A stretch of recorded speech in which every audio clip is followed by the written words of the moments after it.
Here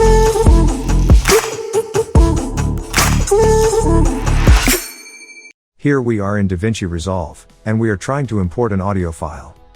These are music files. When I drag the first file into DaVinci Resolve, it does not import. But when I drag the second file, it imports successfully, as you can see here. So the first file is not importing. Let's fix this error in a simple way. Go to the file location. Click on View. And this menu will open. Make sure file name extensions are visible.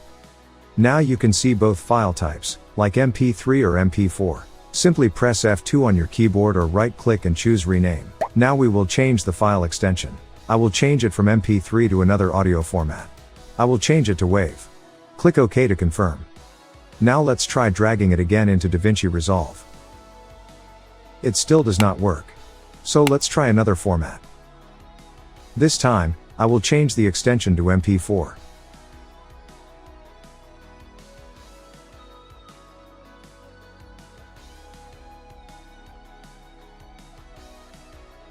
Now drag it again.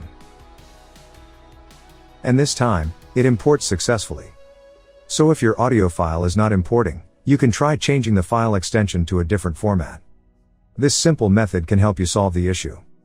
For more helpful tutorials like this, check the links in the description or this playlist and subscribe for more editing tips.